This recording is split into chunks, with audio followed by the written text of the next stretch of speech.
నా పేరు మిద్దె రవి. నేను నాగర్ కర్నూలు జిల్లా తిమ్మాజ్పేట్ మండల్ గొరిటా గ్రామం నుంచి వచ్చిన. రీసెంట్గా నా పైన ఒక కేసు అంటే ఎఫ్ఐఆర్ కాలేదు, బట్ కంప్లైంట్ అయితే తీసుకున్నారు.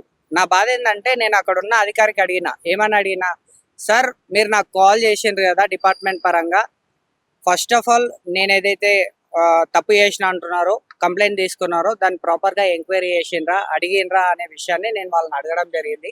అంటేనంటే అక్కడ ఉన్న అధికారి చెప్పడం ఏంటంటే, మేము అవన్నీ చూడలేదు, అవన్నీ మేము వినలేదు, జస్ట్ అవతల ఒక కంప్లైంట్ అనేది ఇచ్చిండ్రు కాబట్టి వాటి పరంగా నేను మీకు కాల్ చేస్తున్నాను అని చెప్పి వాళ్ళు చెప్పడం జరిగింది. నేనేమంటున్నాను సార్ అంటే, ఓకే ఇవాళ నేను తప్పు చేసి ఉండొచ్చు, లేదంటే చేసి ఉండకపోవచ్చు, తప్పులా వక్రీకరించవచ్చు. డిపార్ట్మెంట్కు నా రిక్వెస్ట్, ఒక సాధారణ పౌరుడిగా నా రిక్వెస్ట్ ఏంటంటే, అది ఏదైనా కూడా కేసు వచ్చినప్పుడు ప్రాపర్ ఎంక్వైరీ చేసి ఎఫ్ఐఆర్ చేయాలన్నదే నా ఆలోచన. ఎందుకంటే దాదాపుగా ఒక సాధారణ సామాన్యులు చదువుకొని అంటే 20 ఏళ్ళు కష్టపడి చదువుకున్న తర్వాత బయటికి వచ్చేది ఎందుకంటే ఏదైనా గవర్నమెంట్ జాబ్స్ చేద్దామని, లేదంటే వేరే వేరే ప్రొఫెషన్స్కి వెళ్దామని ఉంటుంది. ఈవెన్ వేరే దేశాలకు వెళ్ళాలన్నా కూడా మన మీద ఏమైనా కేసు ఉందా అనేది చూస్తారు. అంటే ఇక్కడ హయ్యర్ అథారిటీ డిపార్ట్మెంటే అవుతుంది కాబట్టి మీ దాకా ఏమైనా కేసెస్ వచ్చినప్పుడు ఫస్ట్ ఎంక్వైరీ చేయండి, అది నిజమా కాదా, ఫాల్స్ కేసా అన్నది ఎంక్వైరీ చేయండి. ఫైనలైజ్ ఏం చేస్తున్నారు, ఒక గ్రామ స్థాయిలో అయితే సర్పంచ్ ఫైనల్గా అది తప్పు అంటే తప్పు, ఒప్పు అంటే ఒప్పు, సర్పంచ్ ఏది చెప్తే అదే ఫిక్స్ అవుతున్నారు.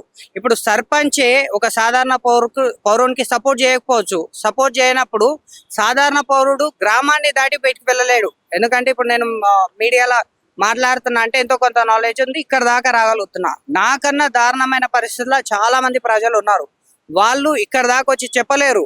సర్పంచ్ ఏం చెప్తాడు, ఆ అబ్బాయి తప్పు చేయకపోయినా, లేదంటే ప్రజలు అక్కడ తప్పు చేయకపోయినా ఆ సర్పంచ్ కావచ్చు, మిగతా అధికారులకు అంటే పాలక వర్గానికి ఆ వ్యక్తులు నచ్చినప్పుడు ఆ అబ్బాయి తప్పు చేసినాను, ఆ వ్యక్తి తప్పు చేసినాను సింపుల్ గా చెప్పేస్తారు. చెప్పేసినమ్మడే అక్కడ ఉన్న అధికారులు దాన్ని డైరెక్ట్ గా కేసు చేయడం కానీ, లేదంటే దాన్ని డైరెక్ట్ కోర్టుకు పంపించడం కానీ ఇలాంటివి చేయకుండా రిక్వెస్ట్ ఏంటంటే వితౌట్ ఎంక్వైరీ ఎఫ్ఐఆర్ చేయొద్దు అన్నదే నా రిక్వెస్ట్. గ్రామ స్థాయిలో కావచ్చు, బయట కావచ్చు, చాలా మంది జీవితాలు నాశనం అవుతున్నాయి. డిపార్ట్మెంట్కు నేను మళ్ళీ హైయర్ అథారిటీకి ఒక సాధారణ పౌరుడుగా నా రిక్వెస్ట్ ఏంటంటే ఎంక్వైరీ చేయండి సార్. ఇంకో విషయం ఏంటంటే పొలిటీషియన్స్ మాట అసలు వినొద్దు అన్నదే ప్రాపర్ రిక్వెస్ట్. ఎందుకంటే డిపార్ట్మెంట్ కంటూ ఒక రెస్పెక్ట్ ఉంది. డిపార్ట్మెంట్ అన్నది చాలా పెద్ద గొప్ప పొజిషన్ కాబట్టి డిపార్ట్మెంట్ పొలిటీషియన్స్ని ఆధీనంలోకి తీసుకోవాలి, కానీ పొలిటీషియన్స్ డిపార్ట్మెంట్ని ఆధీనంలోకి తీసుకుంటున్నారు. దీనివల్ల చాలా మందికి నష్టం జరుగుతుంది. ఓ పొలిటీషియన్ చెప్తే అవతలున్న వ్యక్తి అంటే ఒక ఎమ్మెల్యే చెప్తే సాధారణమైన వ్యక్తుల మీద కేసులు చేస్తున్న పరిస్థితి ప్రస్తుతం సమాజం ఉంది. అందుట్లా చాలా మంది జీవితాలు నాశనం అవుతున్నాయి. కాబట్టి వీలైనంత వరకు ఒక మంచి దారిన వెళ్ళాలి అంటే డిపార్ట్మెంట్ వాళ్ళకు మళ్ళీ నా రిక్వెస్ట్ ఏంటంటే నిజం అయితేనే తీసుకోండి. లేదంటే ఇప్పుడు ఉన్న సమాజంలో చాలా వరకు పోలీసులు లంచం ఇస్తే కామన్ థింగ్, లంచం ఇస్తే వదిలేస్తారు, లంచం ఇస్తే ప్రతిదీ చేసేస్తారు. అంత చులకన భావం అయిపోయింది సార్. నా రిక్వెస్ట్ మళ్ళీ ఏంటంటే ఆ రెస్పెక్ట్ని పోగొట్టుకోకూడదు. నేను నిన్న ఏదైతే నాగర్ కర్నూల్లో ఫ్లెక్సీ పట్టుకొని షర్టు తీసేసి నిరసన తెలిపే పరిస్థితి ఎందుకు వచ్చిందంటే వితౌట్ ఎంక్వైరీ ఎట్లా ఎఫ్ఐఆర్ చేస్తారు. లాస్ట్ టైం ఒక ఎఫ్ఐఆర్ చేసిండ్రు, మళ్ళీ ఇప్పుడు ఎఫ్ఐఆర్ చేస్తున్నారు. ఇట్లా ఎవరు చెప్పినా కూడా కేసెస్ చేసుకుంటా పోతే సాధారణమైన జనాల పరిస్థితి ఏ విధంగా ఉంటుంది. నేను ఒక్కరిని ధర్నా చేస్తే మిగతా వాళ్ళకు కూడా తెలియాలి అన్న ఆలోచనతోనే నేను నాగర్ కర్నూలు జిల్లాలో షర్ట్ తీసేసి బ్యానర్ పట్టుకొని రాజకీయ నాయకులకు అండగా సామాన్యులని బలి తీసుకుంటున్నారు పోలీసులు అని చెప్పి నేను నిరసన తెలపడం జరిగింది. కాబట్టి హైయర్ అథారిటీ పోలీస్ డిపార్ట్మెంట్ వాళ్ళకు నా రిక్వెస్ట్ మళ్ళీ నేను ఏం చెప్తున్నాను అంటే వీలైనంత వరకు ప్రతిదీ ప్రాపర్గా ఉంటేనే ఫైనలైజ్. గ్రామ స్థాయిలో అయితే సర్పంచ్లు ఫైనలైజ్ కాదు, ఆ పై స్థాయిలో ఎమ్మెల్యేలు ఫైనలైజ్ కాదు, సామాన్యులు ఫైనలైజ్. సామాన్యులు చెప్పిన వాటిని కూడా దృష్టిలో పెట్టుకొని కేసెస్ తీసుకోవాలన్నది రిక్వెస్ట్. వీలైనంత వరకు మీడియా వాళ్ళు ఇంకా పెద్ద ఎత్తున సపోర్ట్ ఇస్తే నేను గ్రామ స్థాయిలో ఎన్ని సమస్యలు ఉన్నాయి, పోలీసులు చేసే కొన్ని విషయాల వల్ల ఎంతమంది జీవితాలు నాశనం అవుతున్నాయో నేను గ్రామ స్థాయిలో మీకు ప్రూవ్ చేయగలుగుతాను. ఎందుకంటే ఇవాళ ఉదయం కూడా నేను ఏదైతే నిరసన తెలిపినో ఇవాళ ఉదయం కూడా పక్క గ్రామం నుంచే ఒక వ్యక్తి కాల్ చేసిండు, పలానా ఎమ్మెల్యే క్యాండిడేట్ జస్ట్ ఫోన్ చేసి గిట్లా కేసు పలానా వ్యక్తిది తీసుకో, అవతలున్న వ్యక్తిది వదిలే అని చెప్తే అక్కడున్న ఎమ్మెల్యే క్యాండిడేట్ ఏ వ్యక్తి పేరు చెప్తే ఆ వ్యక్తి పైన కేసు చేసారు. అసలు మంచిది చెడేది రైట్ ఆర్ రాంగ్ అని చూడకుండా కేసెస్ చేయడం వల్ల చాలా మంది జీవితాలు నాశనం అవుతున్నాయి.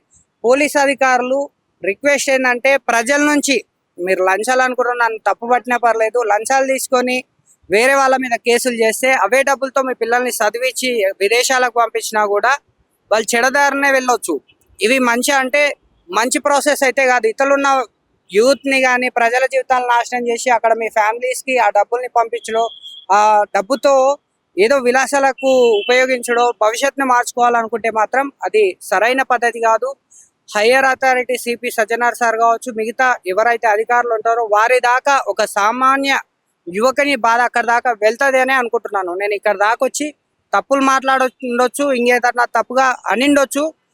అది ఏదైనా కూడా నా గోస అంటే నా బాధ నేను చెప్పాలి కాబట్టి చెప్తున్నాను. తప్పుగా తీసుకున్నా పర్లేదు, బట్ విషయం ప్రజల్లోకి వెళ్ళాలన్న ఆలోచనతోనే నేను హైదరాబాద్ ప్రెస్ క్లబ్ కాడికి వచ్చిన. మిగతా మీడియా వాళ్ళు కూడా మా నాగర్ కర్నూలు జిల్లాకు వస్తే నేను ప్రాపర్ డీటెయిల్స్ మీకు చూపిస్తాను. ఇవాళ నేను కొన్ని కరెక్ట్ మాట్లాడకపోయినొచ్చు. గ్రామ స్థాయిలో ఎన్ని కేసెస్ ఉన్నాయి, ఎన్ని రాంగ్ కేసెస్ ఉన్నాయి, ఎంతమంది జీవితాలు ఖరాబ్ అయినాయి. మా ఊర్లోనే ఎంతమంది ఆర్మీకి పోయే అబ్బాయిని కూడా వాళ్ళ పక్కింటి అన్న తప్పుడు కేసు పెడితే తీసుకున్నారు. ఆ అబ్బాయి ఆర్మీకి వెళ్లకుండా అయిన పరిస్థితి ఉంది. కాబట్టి వీలైనంత వరకు మాకు మీడియా సపోర్ట్ చేస్తే చాలా విషయాల్ని మేము సమాజానికి తెలియజేయాలనుకుంటున్నాం. మళ్ళీ రిక్వెస్ట్, వితౌట్ ఎంక్వైరీ ఎఫ్ఐఆర్ చేయొద్దు. పోలీస్ అధికారులు మీరు తప్పుగా తీసుకున్నా అది వాట్ ఎవర్ నాకు ఏదైనా కూడా ఏమైనా కూడా సమాజానికి ఒక మెసేజ్ ఇవ్వాలనుకున్నాను కాబట్టి నేను ఇక్కడ దాకా వచ్చిన. పోలీస్ అధికారులు దీన్ని సానుకూలంగా తీసుకొని నేను ఏదైతే చెప్తున్నానో అది సానుకూలంగా తీసుకొని రెస్పాండ్ అవ్వాలని కోరుకుంటున్నాను. So thank you. మీడియా మిత్రులు ఇంకా పెద్ద ఎత్తున సపోర్ట్ ఇస్తే నేను గ్రామ స్థాయిలో ఎంతమంది జీవితాలు ఖరాబ్ అయినాయో కూడా నేను విత్ మీడియాకే చూపిస్తాను, విత్ ఆధారాలతో అనేది నేను చెప్తున్నాను. Thank you.